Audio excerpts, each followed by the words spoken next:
Ladies and gentlemen, welcome to episode 5 of our ongoing series, The Perils Facing the African Continent. In our journey so far, we have seen that Africa, a continent of great potential, is today facing complex and interwoven sets of existential threats to the survival of its 55 member states and the socio-economic well-being of the 1.4 billion people. In the last podcast, that is episode 4, we showed that Africa, before the arrival of the Europeans about the 15th century, had very many powerful empires that had existed for thousands of years. We had political and governance structures and strong cultural foundation. Africa actively influenced and participated in global trade as far as China and beyond. Africa had centers of scholarship and learning that contributed to knowledge to the rest of the world, among many other progressive attributes. This episode, a case study of the Borana-Oromo tribe, is therefore an example of such an empire, one of those old African empires whose traditions, governance, and political structures predates the Europeans and are still practiced by the Borana community. Today, we therefore journey back in time to a time when Africa governed itself not through force, but through wisdom, not only through kings, but also through elected leaders, age, respect, and order in society. Let me begin by introducing the Borana-Oromo, of which I am one of Borana tribesmen. So when I talk about the Borana, I talk from the heart, being a Borana myself. The Borana tribe belongs to the larger Oromo group, which is the fourth largest tribe in Africa after Hausa, Yoruba, and the Amazigh. The Oromo has a population of over 50 million people, mostly settled in Ethiopia. They actually represent 34.5% of the Ethiopian population. The Borana-Oromo are an ancient race that traces their origin to a place called Tulu Namduri, currently known as Madwalabu, in Liban territory in present-day Ethiopia. The formation of the Oromo nation was one of the greatest events in the annals of African history, comparable to the Zulu of Southern Africa and the Fulani of West Africa, which were the three most populous, expansive movements by well-organized societies. It is believed that ancient Oromos engaged in trade with Greece, Persia, Rome, and Pharaohic Egypt as part of its rich historic past. And a period of important significance for the Borana-Oromo between the 12th and mid-19th centuries, the Oromo people maintained a powerful military and constitutional government and were one of the most dominant independent ethnic nations residing in the Horn of Africa. According to Professor Asmarom Legese, the Borana have an unusually deep awareness of time and history. They schedule their lives, their rituals, their ceremonies, their political and economic activities to a very high degree. Such an articulate existence is associated with Borana's rich history, sophistication, and knowledge. I intend to demonstrate this using Borana invented lunar stellar calendar system. The Borana lunar calendar system, which is as old as when Greece invented the Athenian calendar, also known as the Attic calendar. The Borana calendrical system has been in existence since 300 BC and relies on astronomical observations of the moon and stars. Unlike the Athenian calendar, the Borana calendar has survived 2,300 years and had existed for 1,800 years before the creation of the present-day Gregorian calendar. A year in the Borana calendar is made of 354 days, making it 10 or 11 days shorter than the solar one. 12 months make a year, and each month is made up of an average of 29.5 days. Finally, in this section, the Borana calendar serves as a reminder of the wisdom embedded in indigenous knowledge systems, showcasing humanity's enduring capacity to observe, interpret, and thrive in harmony with the natural world. I will now move to the political and governance structure with focus on what we call the Gada system of the Borana. Africans lived in communities built on consensus and had elders, councils, ceremonies, and sacred oaths, among others. Disputes were settled under the shade of a tree, not in courtrooms. This was Africa before the disruption of their political and governance structures by the arrival of the Europeans and the continent's subsequent colonization. Before ballot boxes, before parliaments, and long before the world spoke of democracy in its modern sense as a Western invention, there was the Gada system of the Borana. A scholar, C.L. Ruggles, 1987, states that the Gada system is the central institution of the Borana-Oromo people, and it forms the basis of their socio-political framework and of their cognitive worldview. Professor Asmarom Legese, another scholar, who has widely written about Oromo democracy, that's the Gada, he calls it as an indigenous African political system, and he terms the form as egalitarian democracy. The Gada system, an 8-year cycle of leadership, clearly shows that leadership was earned and not inherited, culminates in a peaceful handover of power from one generation to the next. At its core, Gada was structured around age sets called Luba. Each Luba moved up the ranks every 8 years, from boyhood to warriorhood to leadership. Those are distinct stages of growth. So leadership wasn't permanent, it was rotational.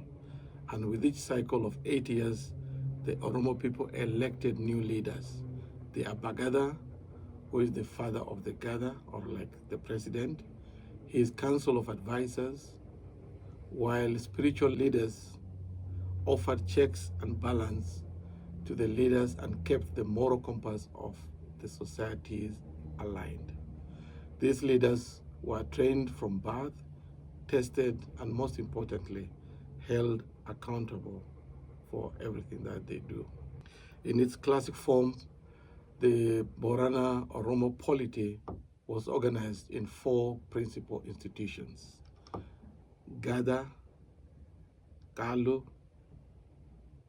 and the military, which is, they call it Haria, and the National Assembly, they call it Gumi, or the Assembly of the Multitude. It is the assembly that makes the decisions. The well-organized Gada system is an inclusive democratic process where positions are distributed on a clan basis. I want to emphasize the fact that it ensures inclusivity, something we, even today in its modern practice, we have challenges in democracy.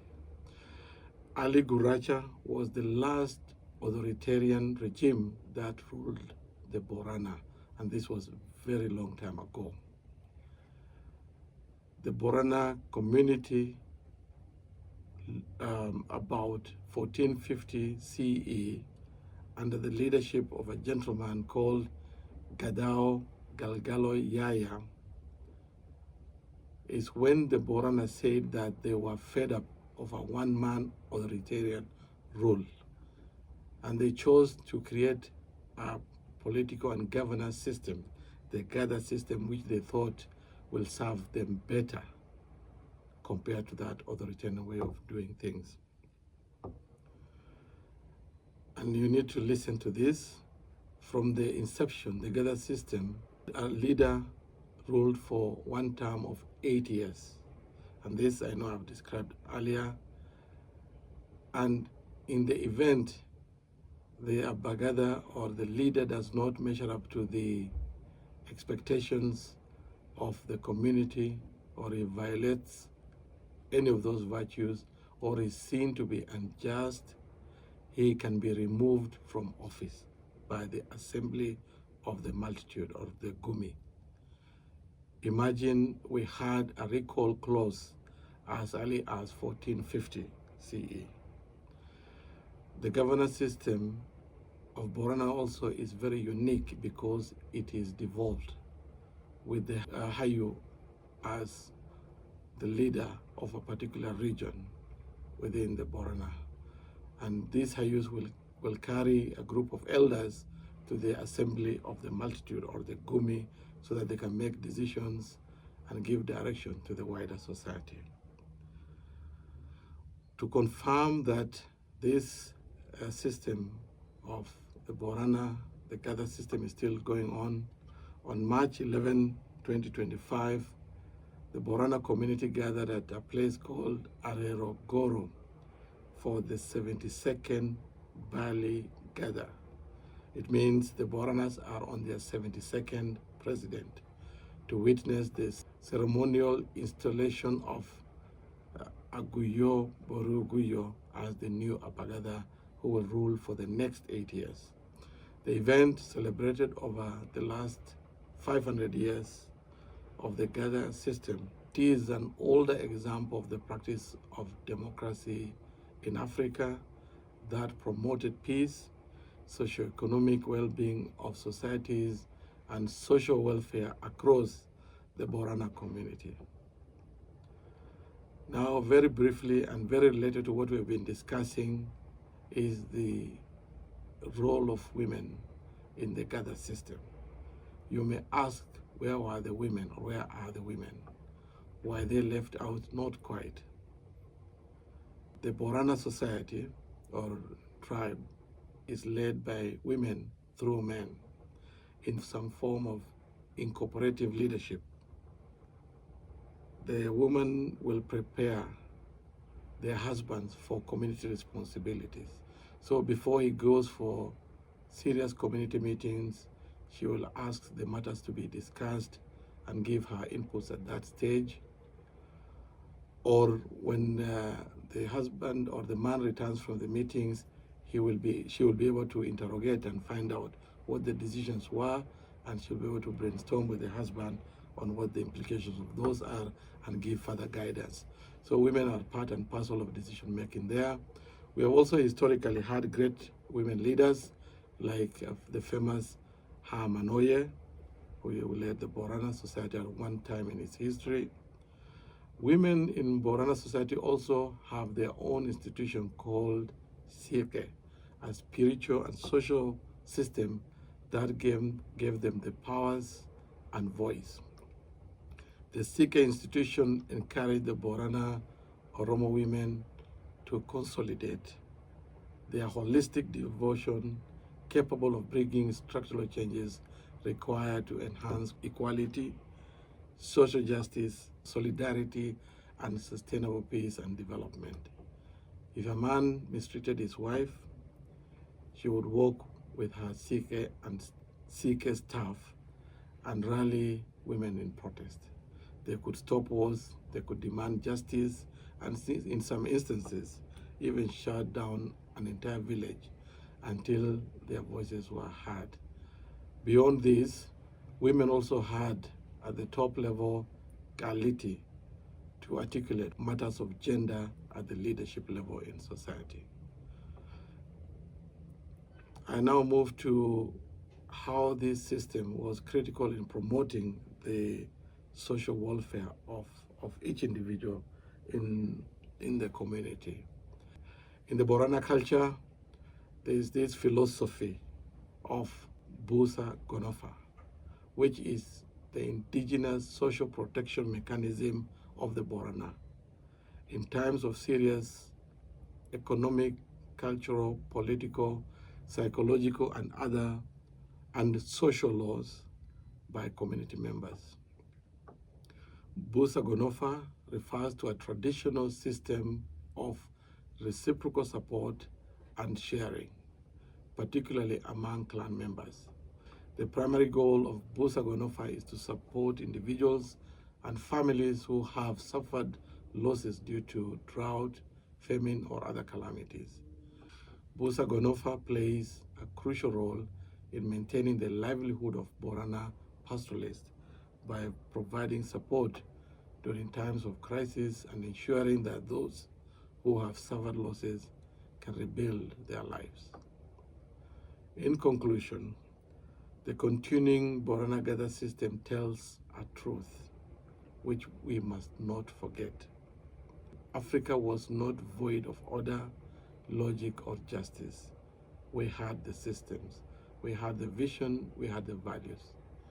What colonization did was not bring structure, but disrupted or erased what was already in place and had worked for us. It is time we stop looking outward for systems that fit us, but reflect on our past to unearth great ideas, practices, and to enable Africa overcome the many challenges the continent and its people face today. Lastly, Africa doesn't need to borrow democracy. We were born with it. Join me next time on Perils Facing the African Continent as we explore the next chapter of slave trade and its enduring negative impact on Africa. Thank you, ladies and gentlemen.